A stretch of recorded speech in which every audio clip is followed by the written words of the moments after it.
Il m'arrive souvent de prendre le train et de parler avec les gens. Je leur pose des questions, je leur dis où est-ce que vous allez. Et ça m'a amené à réfléchir à ce sujet. Vous ne trouvez pas qu'on peut comparer la vie à un train? Nous sommes tous dans le train de la vie. Nous venons au monde naturellement dans une famille que nous n'avons pas choisie. D'ailleurs, je crois que la naissance, c'est justement une des choses qu'on ne choisit pas. Sa mort non plus, d'ailleurs. On choisit beaucoup de choses dans la vie. Mais la naissance et la mort, on ne la choisit pas. Eh bien, nous sommes tous dans ce train, vous comme moi. Nous sommes partis et nous allons un jour nous arrêter de vivre. Et quand on pose la question, mais où est-ce que nous allons? Alors on vous dit, ben, on va dans le trou. Voilà, nous sommes donc dans un train, le train de la vie, le train naturel, et puis nous savons que ce train, il va dans un trou. Ça, c'est sûr. On va dans le trou. Alors c'est après que les avis changent. Si vous posez la question à certains, ils vous diront, ben, quand on est mort, on revient au monde dans une vache, il y a les vaches sacrées, ou alors pour d'autres, c'est peut-être autre chose, peut-être un âne, je ne sais pas. Et puis alors, d'autres vous diront, ben, quand on est mort, on est bien mort. Un jour, il y a une dame qui me disait ça, elle me disait, monsieur, quand on est mort, on est bien mort. Je lui ai dit, écoutez, madame, vous me dites ça, mais Jésus-Christ dit autrement, alors lequel des deux je vais croire, moi? Vous savez, entre les deux, je préfère croire Jésus-Christ. Écoutez, mes amis, quand un homme sur la terre veut se renseigner sur quelque chose, si par exemple vous voulez vous renseigner au sujet des lois, vous allez trouver un homme de loi, vous allez trouver un avocat. Si vous voulez avoir des renseignements sur la science, eh bien vous allez trouver un scientifique. Si vous voulez des renseignements sur l'au-delà, il faut trouver celui qui est ressuscité, qui a vaincu la mort, le Christ. Et lui, il nous dit ce qu'il y a après la mort. Les gens qui disent quand on est mort, on est bien mort, ne sont jamais allés voir. Mais le Christ est allé voir et il est revenu. Vous allez me dire, mais qui est-ce qui nous le prouve? Tout ça, c'est des histoires. Écoutez, mes amis, lisez le Nouveau Testament et vous verrez qu'il faut plus de foi pour ne pas croire en lui que pour y croire. C'est Pascal qui a dit, si le Christ était venu dans la plénitude de sa divinité, ça n'aurait pas été juste, parce qu'il aurait obligé les gens à croire en lui. S'il était venu tellement caché que ceux qui le cherchent ne puissent le trouver, ça n'aurait pas été juste non plus. Il y a donc assez de lumière pour ceux qui la veulent, et il y a assez d'ombre pour ceux qui n'en ont cure. Donc si vous lisez le Nouveau Testament, vous verrez qu'il est impossible d'expliquer autrement que par une résurrection la victoire du Christ et la naissance du christianisme. Si le corps de Jésus avait été là, pourquoi les autorités romaines et les autorités pharisiennes n'auraient-elles pas amené justement ce corps pour montrer à tout le monde qu'il était mort? Pourquoi? C'est parce qu'elles n'ont pas pu le produire.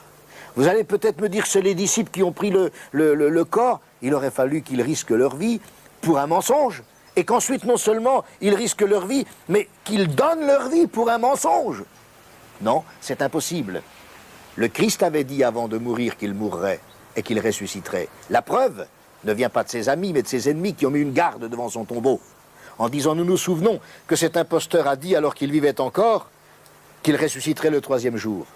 Les prophètes de l'Ancien Testament ont annoncé la mort et la résurrection de Jésus. Je connais personnellement des personnes, des gens qui sont mortes et ressuscitées et qui ont vu ce qu'il y avait de l'autre côté. Oui, mes amis, nous ne sommes pas seulement de la chair et des os. Notre but n'est pas seulement un cimetière. Nous avons en nous la notion de la justice. Nous avons en nous la notion du bien et du mal. Nous avons en nous une soif d'espérance, une soif de nous retrouver, une soif de vivre éternellement. Oui, Christ est vivant, il est ressuscité, il revient bientôt, et un jour nous allons partir dans le train de l'Évangile avec lui. Alors maintenant, pendant qu'il en est temps, change de train, fais comme moi, descends à la prochaine station et monte dans le train de l'Évangile. Jusqu'à maintenant, tu ne sais pas où tu vas, mais alors tu sauras où tu vas.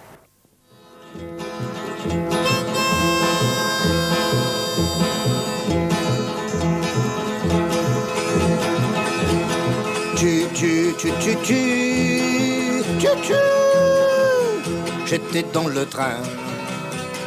Qui a les bons trains? Dans le train de mes parents. tu, depuis Ève et Adam. Et on roulait, tout ce qu'on savait.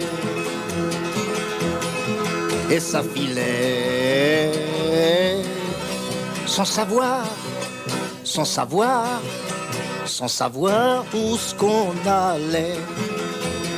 Mais un soir, c'est bizarre, je posais la question.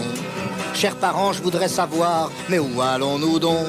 On ne sait pas trop, mais il paraît que tout là-bas au bout, il y a le train qui disparaît et descend dans un trou. Ah bon? Et après, qu'est-ce qu'il y a? Bon, on sait pas, c'est rassurant. Et on roulait, tout ce qu'on savait. Et ça filait, sans savoir, sans savoir, sans savoir où ce qu'on allait. Mes amis, je suis pas froussard, mais vous pensez bien qu'aussitôt la prochaine gare, j'ai changé de train. Je me suis bien renseigné avant de monter dedans. Et depuis en sécurité, je roule tout confiant. Maintenant je roule, et je me défoule. Je ne m'en fais pas, parce que je sais, parce que je sais, parce que je sais où le train va. Mon train, vous l'avez deviné, nous mène au paradis. C'est pour ça que j'ai changé de ticket, car moi je tiens à la vie. C'est Dieu qui est le contrôleur, je suis en règle avec lui. Je n'ai pas besoin d'avoir peur, j'ai mon billet gratuit. Maintenant je roule, et je me défoule. Je ne m'en fais pas, parce que je sais, parce que je sais, parce que je sais où le train va.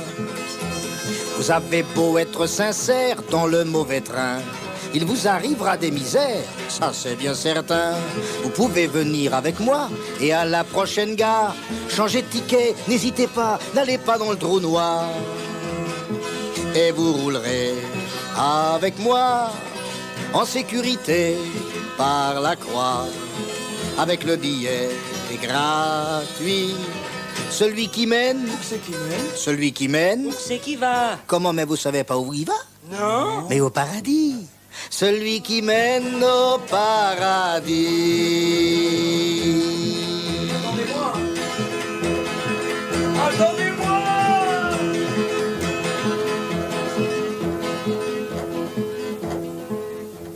Dieu peut faire. Pour toi aussi, ami, qui que tu sois, même si tu n'es pas un drogué, tu as besoin de Jésus. Et le Seigneur veut te délivrer des choses qui te font souffrir et te donner la vraie liberté.